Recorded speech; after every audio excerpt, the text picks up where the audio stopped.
Free agency may still be nearly 10 weeks away in the NFL, but that doesn't mean the Seahawks don't have some key personnel decisions that are going to come faster. I'm going to be breaking down some key important dates to watch from a roster building standpoint and take a look at some cap casualties here on our Thursday edition of Locked On Seahawks.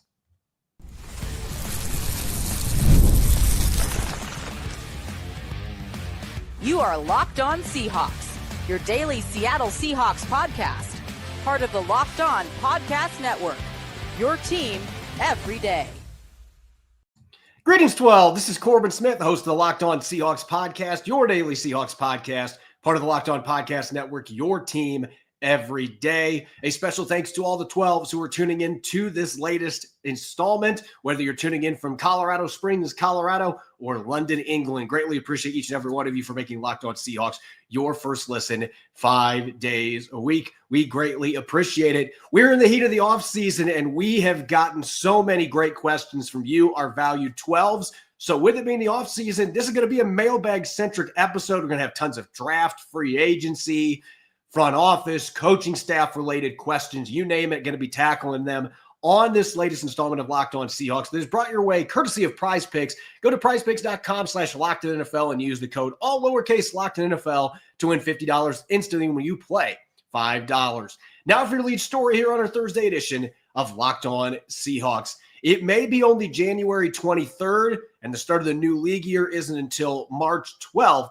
But that doesn't mean the Seahawks don't have some pressing roster decisions that are going to come faster than that, with a number of contract triggers scheduled to happen in February and in early March. Those decisions, those roster choices are going to have a strong bearing on what the Seahawks are able to do to improve their roster once we get to free agency and obviously the NFL draft. Saving dates wise, if you look, there's several players that have key dates for contract triggers that are coming up. And 3 of these are coming up on Valentine's Day. 2 of the players on this list, Julian Love, Leonard Williams, obviously those players, they are going to receive their salary guarantees. Leonard Williams, it's $17.7 million, a partial salary guarantee that becomes fully guaranteed on February 14th. Julian Love, $6.715 million. Fully guaranteed to him on that day. Uchenna Nwosu has a $6 million salary guarantee that kicks in that day. Nwosu would be the player of those 3 that maybe we need to keep the closest eye on just because of the injury issues that he's had the last 2 seasons, missed more than 20 games total in the last two seasons for the Seahawks due to knee issues. Had a pectoral injury in 2023 that cost him a bunch of games. So that may be something that the Seahawks front office is looking into. And then when you fast forward to March, Julian Love, Tyler Lockett, and Geno Smith have player options or roster bonuses that are going to kick in. The 2 big ones there, Tyler Lockett, $5.3 million. That is just part of the equation when you're looking at his hefty price that's probably not going to be paid by the Seahawks. And Geno Smith, it's been the number one storyline of the entire offseason so far, what the Seahawks are going to do with their starting quarterback. He's got $16 million in roster bonuses that'll be paid out on March 18th. Actually, his is March 20th. Tyler Lockett is March 18th. A portion of those were the dollars earned with his contract escalators, with his contract escalators that he had in the season finale. So we're talking $6 extra million. It was a $10 million signing bonus. Now it is $16 million. And that has bumped his cap hit up to $44.5 million. So as far as players to watch with these upcoming dates, Uchenna Nwosu, clearly one to watch with the injuries that he's had. Tyler Lockett, a near $30 million cap hit. That $5.3 million roster bonus that is due on the 18th of March, if the Seahawks are going to make a move, which it seems likely they're going to on that front, it is going to happen well before March 18th when that roster bonus would be due. And Geno Smith, March 20th, I would think the Seahawks would be making a move well before that point if they were going to change things at the quarterback position. It's also possible in his case that there would be an extension that would kick some of that money down the road. The Seahawks maybe make all that money guaranteed, but it lowers his cap hit for this year under the terms of the new contract. There's a lot of moving parts here, but those are dates that are going to matter a ton to the Seahawks coming up. Once they've picked their offensive coordinator, who knows when that is going to happen, but once they have their offensive coordinator, John Schneider, the front office, Mike McDonald, and the coaching staff involved with this as well, are going to shift their focus to some of these really pressing roster-related needs when it comes to finances and the salary cap, and these contract trigger dates are a key part of it. And there's some players that don't have these contract triggers that are also going to be worth watching here over the next 8 to 10 weeks. When you look at potential cap casualties, and I mentioned Geno Smith, you could save $31 million if you cut or trade him before June 1st, although that trigger has to deal with that March 20th roster bonus. If they were going to make a move, it would happen before March 20th. DK Metcalf has a very large dead cap hit on his contract in the final year, but you could still save almost $11 million against the cap. Tyler Lockett cutting him is going to save $17 million with that near $31 million cap hit. And Uchenna Nwosu, you can save a little over $8 million by cutting him. As far as other players that don't have roster bonuses that are going to kick in, Draymond Jones would be the biggest cost saver that you would have. $11.5 million if you cut him before June 1st. Noah Fant, Roy Robertson Harris, two other players that have cap hits that are north of $6 million, or they would have cap savings of north than $6 million. A little over $8 million for Noah Fant, $6.6 million for Robertson Harris coming over from Jacksonville. There's not a dead cap hit. As part of that trade, the Jaguars ate that money, so the Seahawks could cut him without any dead cap. And you have a few other players to consider here as well. Rayshon Jenkins, who signed a 2-year deal last offseason with the Seahawks to become one of their starting safeties. He missed a chunk of the season with a hand injury that required surgery. Kobe Bryant took that starting job and ran with it. So now you're looking at next season, Julian Love and Kobe Bryant being the starters at safety. Do you want to have a third safety that's going to have a cap hit that is north of $8 million? That seems like a spot that the Seahawks could potentially wean some money back and pinch some pennies, save a little more than $5 million against the cap. And George Fant, coming off a season where he just played in 2 games, you can save a little over $3 million by cutting him. I think there is a strong likelihood that that is going to happen too. And what's interesting about all this, if the Seahawks were to make all of these moves, and listen, they are not going to cut all 9 of these players. That is not going to happen. There is a really good chance that either Geno Smith and or DK Metcalf is going to get a contract extension beyond 2025. Noah Fant, the Seahawks might be able to do something to massage that cap hit if they want to keep him around. Uchenna Nwosu is a widely respected veteran, and I feel like if the Seahawks cut him because of the bad injury luck that he's had, I don't know that the locker room would respond well to that. I have a feeling that Nwosu is going to be back. Maybe they can do something with his contract.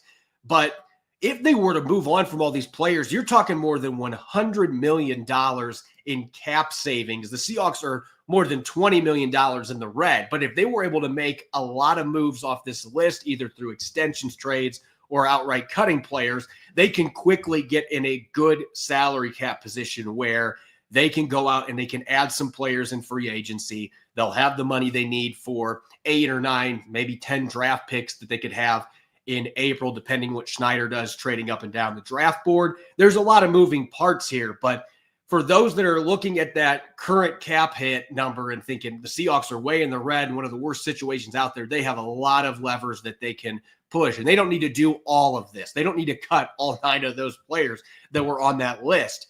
They can extend some of those players. They can do some restructuring on contracts. There's a lot of different levers that John Schneider has. So for people that think that the Seahawks are going to have to just get rid of a bunch of their veterans so they can be cap compliant, that is not the case at all. But certainly there's going to be some difficult decisions, especially with players like Tyler Lockett, who's been in Seattle for 10 years, one of the best receivers in franchise history.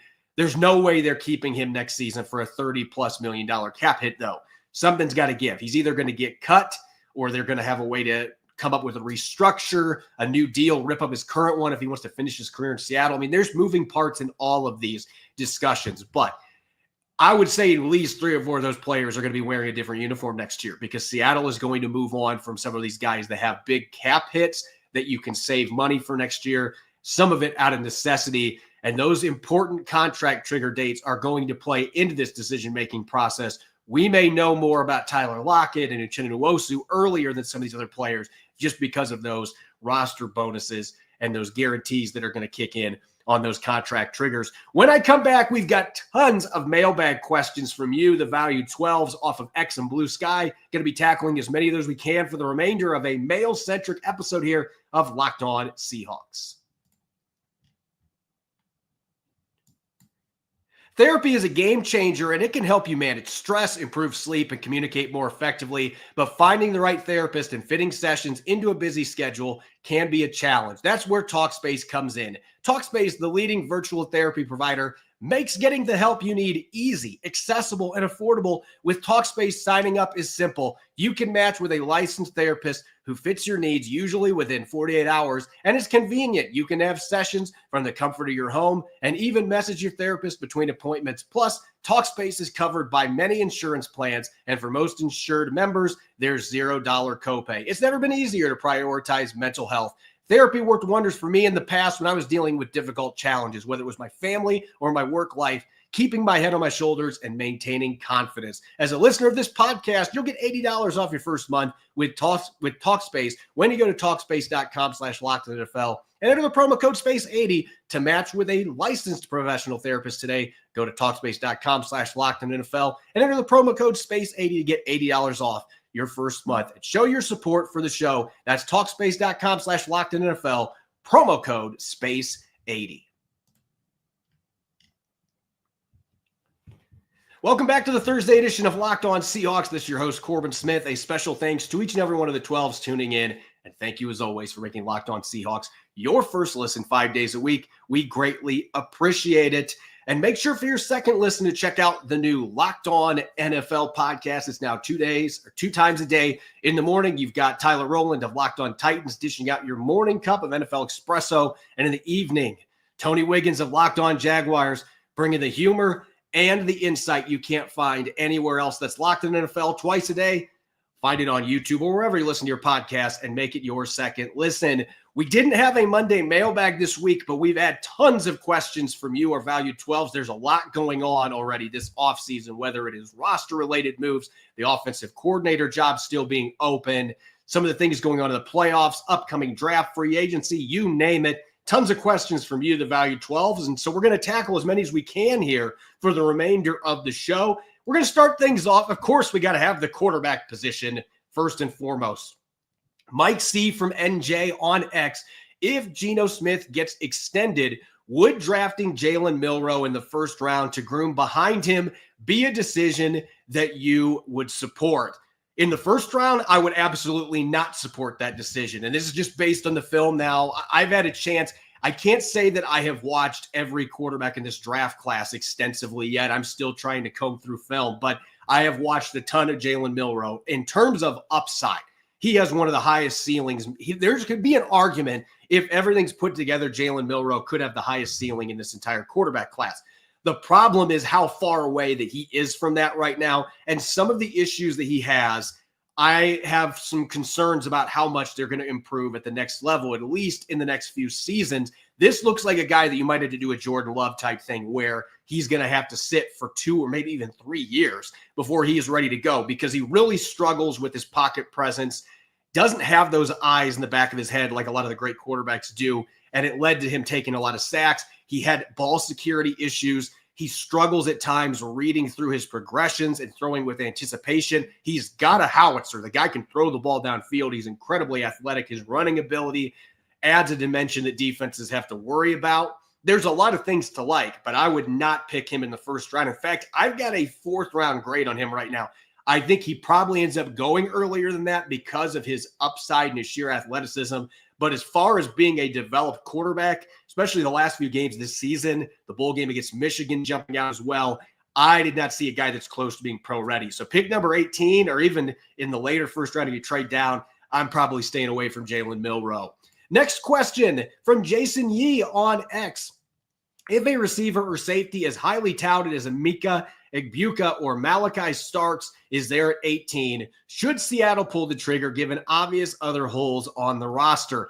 I would say this about Starks. I think the Seahawks are in really good shape at safety. Kobe Bryant really impressed me with how he played last year. He's got 1 more year in his rookie deal. I think he's a candidate to get an extension. I think Seattle would like to keep him around. Mike McDonald is very high on him and his football IQ, his work ethic. Julian Love is under contract for 3 more years.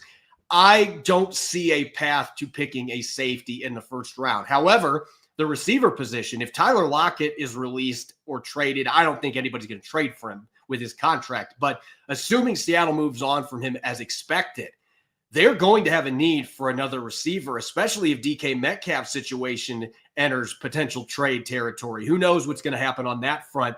This could be a position that has a lot of changes coming. You've already got one Ohio State standout in Jackson Smith-Njigba on your roster. Egbuka with him, those two guys could be a dynamic 1-2 punch. And if you have DK Metcalf still there, again, this is a really talented receiving core. And now you've got upside rather than a player that you're getting diminishing returns on in Tyler Lockett. So this is not a great receiver class, but Egbuka would be a player. If he's there at 18, I wouldn't bat an eye if the Seattle Seahawks picked him, given the situation with Tyler Lockett and potentially with DK Metcalf. Our next question from Scrutinizer on Blue Sky. It's supposed to be a deep draft for tight end. Does this make it more likely we'll cut Noah Fant? I do think if I had to make a prediction right now, I'd probably be leaning 65-35 that Noah Fant is going to get cut because of his cap hit and the fact that he is going to open up more than $8 million if he is released.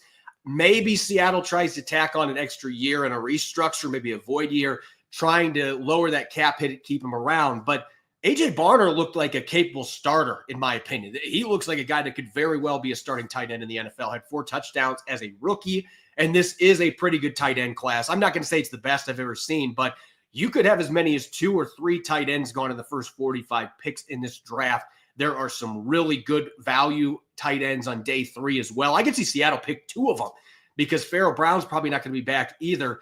So this is a draft class that lends itself to this being a position that you can move on from a high-priced veteran and quickly find some replacements in the draft. I do think that increases the odds that Noah Fant is one of the players that ends up being a cap casualty for the Seahawks this offseason.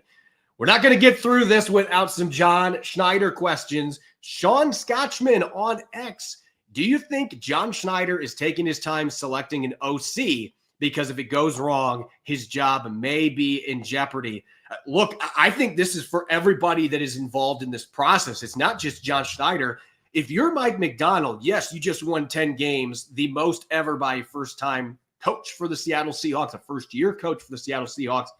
He had a pretty successful season other than missing the playoffs. That's a big if in that equation, but you are still going to be potentially coaching for longevity in Seattle based on what happens with this OC hire because Ryan Grubb didn't work out. It was a one and done. If you do not get this hire right and you do not bring in somebody that can maximize the talent Seattle has on offense and play more complementary football that fits your philosophy, if you are trying to do this next offseason, you might not be the one that is picking an offensive coordinator because these are the kind of things that end up hurting head coaches if you can't find the assistants that can help you get where you want to get. And obviously that's the playoffs, competing for championships. They're not going to be doing that if you're playing musical chairs with offensive coordinators every year because the hires you're making are not working out. And John Schneider has just as much riding on this with some of the personnel issues and free agency and having to make trades midseason that we saw this last year. He is under a lot of pressure, and I think the entire front office is going to feel that. So to me, this is everybody. Everyone knows that this is a crucial hiring process, and so I think that's one of the big reasons why they are being patient here and making sure that they get this right and hire the right candidate to replace Ryan Grubb. Our next question coming from Hound Dog Harrison, a longtime listener of the show on X. Does Jaren Hall factor into the mix as a potential starting QB for the future? Did he impress the coaching staff enough that he could supplant Sam Howell as a backup? Part 1 of that question, no. Jaren Hall is not going to be a starting QB for the Seattle Seahawks. He was released by the Minnesota Vikings last year because he didn't make their roster. They kept Nick Mullins instead. Mullins has been a backup for a long time. He started for a while in San Francisco. Not a bad backup quarterback, but Jaren Hall impressed with his work ethic, what he did in the scout team. I think he could potentially push Sam Howell. He's a little bit older player, but he could potentially push Sam Howell for the backup job. But I don't see either one of those guys pushing Geno Smith. If Seattle is going to remove Geno Smith from the quarterback spot, I would think it's going to be to bring in somebody like a Sam Darnold, or maybe there's a guy they love in the draft that they bring in. But I don't see Jaren Hall being in the mix to start at any point for the Seattle Seahawks. Could he make things interesting with Sam Howell if Sam Howell is on the roster when they get to offseason program and training camp? That would be more of a wait-and-see proposition. But I don't see him being a starter caliber quarterback in the NFL. Our last question here for this segment, and this is the one we had to save for last because I think this is an explosive question. It's a really good one. But Hayden McLovin on X, thoughts on trading DK Metcalf and signing T. Higgins this offseason? So I want to look at two parts of this question. The first being the idea of trading DK Metcalf. I still think that it behooves the Seahawks to extend Metcalf because I don't think you're going to have a single offensive coordinator candidate. I guarantee if I was a fly on the wall during these meetings that they're having, that there is not a single candidate saying, I'll be fine with this job if I don't have number 14. It's fine if we move on from him. These coaches are going to see what he has done, his upside that still has not fully been reached, and what he looked like when he played in Brian Schottenheimer's offense at times and Shane Waldron's offense, and the fact he's only 27 years old. Those coordinators are going to be pounding their fists to the table like, the best offense I'm going to have is with number 14. So I still think he's going to get an extension. I still think he is part of the long-term plans for Seattle. All these OCs are going to be looking at him and saying, that guy's going to be a featured weapon in my system. Ryan Grubb did not maximize his talents, but I think a new coordinator is going to feel like I absolutely can get the most out of this guy and he could have a monster season. If you were to trade him, though, I don't see John Schneider turning around and then paying T. Higgins the same money that DK Metcalf would have commanded, because that's probably what Higgins is going to get in the open market. He's probably going to be pushing for that high 20s, even low $30 million per year threshold as the highest paid receiver out of this free agency class. I mean, he is going to be fetching a lot of money. And quite frankly, while I think he's a very good player, his numbers do not compare to DK Metcalf. And I know Jamar Chase has been taking away targets from him. He's the number one guy. You would expect you're going to see an uptick, but he has 2,000-yard seasons in his 5 seasons in the NFL. I do not see him coming in with the same contract and being an upgrade. I, in fact, would say that DK Metcalf is a slightly better player. I'm not paying that price tag. So my answer to that would be no. I don't see any way that they're going to let go of DK Metcalf for a draft pick or something and then turn around and, let's just eat some of that same money here, maybe even more for T. Higgins. We're going to have to play an auctioneer battle to get him. It's going to be a bidding war to get him in free agency. I just don't see it happening. When we return, I've got more questions from you, the 12s off X and Blue Sky. Going to continue diving into free agency, offensive coordinator, other coaching related stuff. Tons of great questions from you, the 12s. Will continue coming up next here on our Thursday edition of Locked On Seahawks. From big upsets to game-winning drives, the NFL playoffs are better with FanDuel. Right now, new customers can bet $5 and get $300 in bonus bets. If you win your first bet, that's $300 to keep the action going. The FanDuel Sportsbook app gives you everything you need to place live bets in the NFL, and it's all in one place. So when you get a hunch in the middle of the game, you could check out the latest stats, view live play-by-play, and so much more in the same spot where you place your bets. You can bet on everything from Saquon Barkley scoring at least 2 total touchdowns against the Commanders in the NFC Championship game. Just visit FanDuel.com to join today and get started with $300 in bonus bets. That's FanDuel.com. Make this playoff season unforgettable with FanDuel, an official sportsbook partner of the NFL. Welcome back to the Thursday edition of Locked On Seahawks. I'm your host, Corbin Smith. A special thanks to all the 12s who are tuning in. And thank you, as always, for making Locked On Seahawks your first listen 5 days a week. We greatly appreciate it. Continuing a jam-packed Thursday mailbag. We've had tons of questions from you, the 12s, with the offensive coordinator news and some of the free agency-related stuff. There just hasn't been time to answer these questions, so going to completely open up the mailbag here and just dump it out. We had tons of great questions left to answer. And kicking things off, let's go to the trenches, shall we? Big Ginger Kid on X. Show that pride, good sir. Christian Haynes was well thought of by everyone I heard talk about him. What was missing, and is it something a year of training will correct? Look, I know that some experts are going to feel differently, seeing the way that Christian Haynes played this past season. But I am definitely not giving up on number 64. I loved his film at UConn and how he played at the Senior Bowl. I think when Ryan Grubb was talking about the strength issues, I don't even necessarily think that this is, he needs to go in the weight room and get his bench press up. Obviously, that would help. But when I look at Christian Haynes and the way that he was playing in the practice field in training camp, and this is something that was pointed out by his offensive line coach at UConn when he came on our podcast this last spring, that hand placement was a big deal. We're talking about functional strength, and I think Christian Haynes has that. But when you don't have the hand placement to go with it, and you don't necessarily fire your hands into the right spot against NFL defenders, that can exploit any perceived weaknesses that you have. And so I do think that from a technique standpoint, that would be the biggest thing for me. Getting stronger is going to help him, absolutely. But I think that the technique stuff is what really needs to be shored up. I saw enough positives when he did play this past season to still suggest to me that there is a starter caliber guard there. If you bring in a different coaching staff on the offensive side of the ball, heck, if Fraley comes in, I can see Hank Fraley falling in love with Christian Haynes. There's a lot of traits there that are transferable to being a starting caliber guard in the NFL, but they got to get it out of him. So I'm not giving up on him. I could see him coming in and having a big sophomore jump, but he's going to have to hit the weight room, and he's going to have to really work on his technique this offseason and put both the strength and technique together if he wants to be a starter in Seattle's offensive line. Our next question from Josh DeHuman on Blue Sky. I've heard a couple names for potential offensive linemen to help in both the draft and free agency. Who would be the top O-line targets for the first round and in free agency? I'll start with the back end of that question, free agency. Everybody wants Trey Smith coming from the Chiefs. I just don't know that John Schneider is going to be like, you know what? I'm going to pay $20 million for a guard. That would be a major change of the guard for John Schneider, who has called guards overdrafted and overpaid. Somebody like Kevin Zeitler, who, yes, he's long in the tooth. He's in his mid-30s, but he played great for the Detroit Lions this past season. A veteran like that who has played for Hank Fraley is just one example. You bring him in. I don't know that he'd be interested in playing in the Pacific Northwest. He's generally been a Midwest, East Coast guy in his NFL career. But if Hank Fraley is the offensive coordinator, you might be able to persuade him.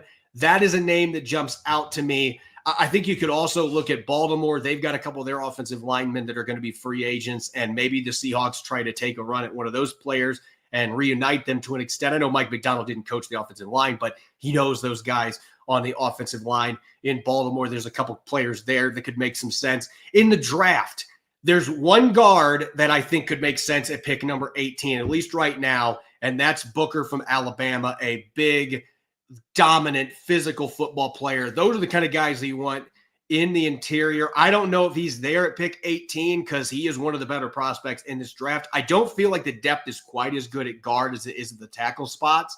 And center, I would say, is kind of a mid-level in terms of depth in this draft class. But there's a lot of good players in the offensive line in general. Booker would be a player that makes a lot of sense for me. And Jackson from Ohio State, another player that we talked about before the national championship on Monday, I view him as an early day 2 player. Maybe he sneaks into the first round because there isn't another clear first-round guard, and this is not a great draft class overall. But Booker and Jackson would be 2 players that are coming from blue-chip schools, blue-chip programs that I absolutely think could come in and they could play right away for the Seattle Seahawks on offense. And if you bring somebody like Kevin Zeitler in to shore up your offensive line, at least in the short term, that is going to have a positive domino effect on all the other young linemen that are going to be playing around him. So maybe you do a combination of those, who knows? But certainly there are some names in both free agency and the draft for Seattle to bolster this offensive line. Stan Cooper on Blue Sky. What is the best combination of offensive coordinator, pass game coordinator, and run game coordinator? Did the Seahawks have a dedicated run game coordinator before, and should they?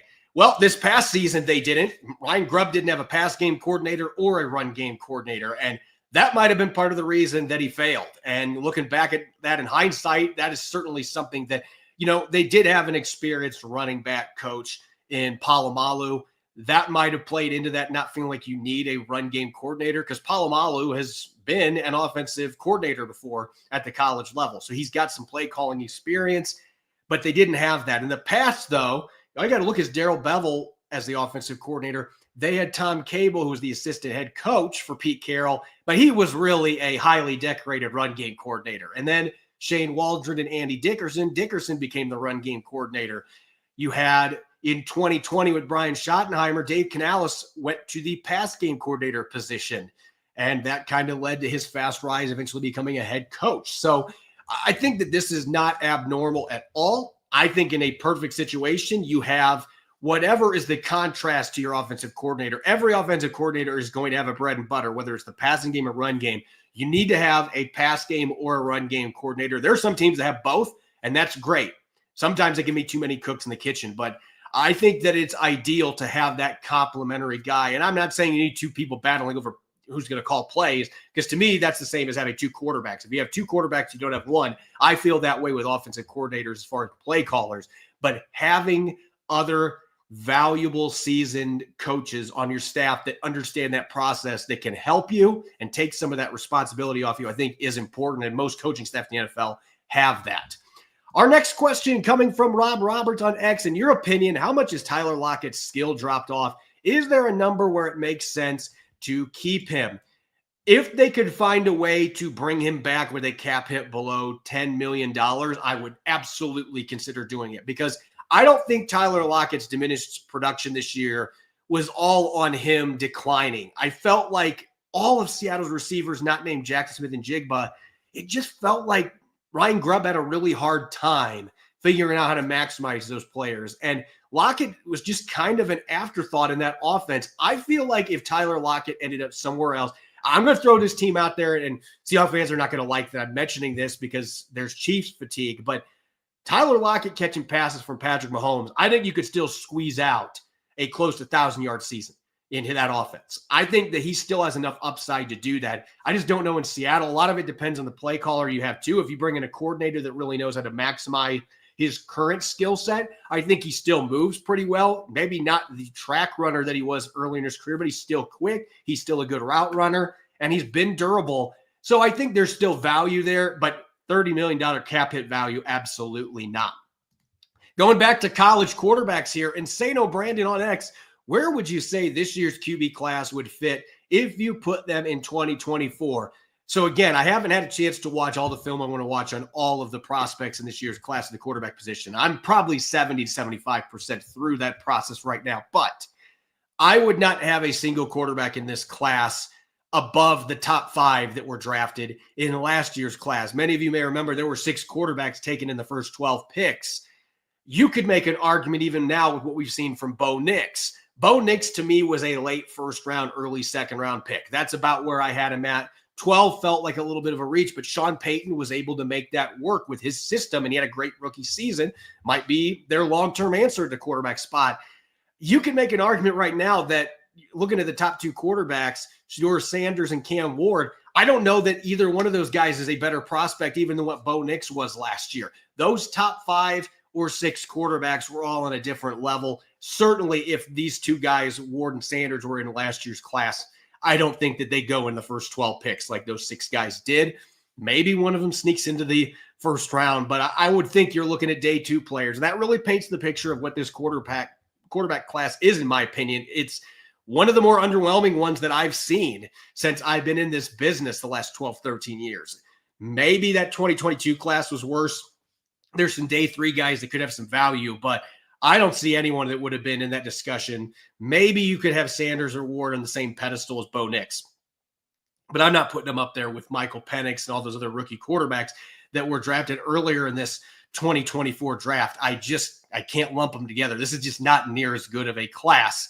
It's not top heavy, and the depth, there's not a lot of guys on day 3 that I'm necessarily sure can develop into starting caliber quarterbacks in the NFL. To wrap up our questions, we got to end it with, I don't want to say conspiracy here, but the point after on X, was it true the Bears were offering Khalil Mack and 3 first-round picks for Russell Wilson the year before Seattle made the deal with Denver? Listen, I have no insight onto this. Some of you may know I have been on this podcast since 2019. I have been covering the Seahawks since 2018. I did not have the connections at that point to necessarily have an answer on that front. Whether the Bears did give that kind of an offer, I wouldn't be surprised necessarily. I think Seattle was in kind of a holding pattern for a couple of years where there were enough people in the organization that were against the idea of moving on a quarterback that it didn't happen, even though John Schneider had certainly looked at some QBs like Patrick Mahomes, Baker Mayfield and company. Josh Allen was the one he loved as well. He was looking at quarterbacks, but the organization was not united on that front until after the 2021 season, and they realized now is the time for us to move on. So Chicago might have made that offer. I cannot sit here and tell you that I know if they did or they didn't, but looking in hindsight, might have been a decent return package there. Khalil Mack has still been a pretty good player the last several years. But Seattle was able to get really good value back in that trade with the Denver Broncos, and things seemed to work out in terms of the young players they were able to bring in as part of that deal. As always, you can follow me on X and Blue Sky at Corbin Smith NFL. Make sure to subscribe to Locked On Seahawks on YouTube and wherever you listen to your podcast to make sure you don't miss a single episode. When we come back for our Blue Friday show, going to be teaming up with Nick Lee. We're going to have some fun with the conference championship weekend. Might look at a few coaching candidates the Seahawks might be waiting for as those 4 teams get ready to duel for a spot in the Super Bowl this weekend. Make sure you're listening in and enjoy the rest of your Thursday. Go Hawks.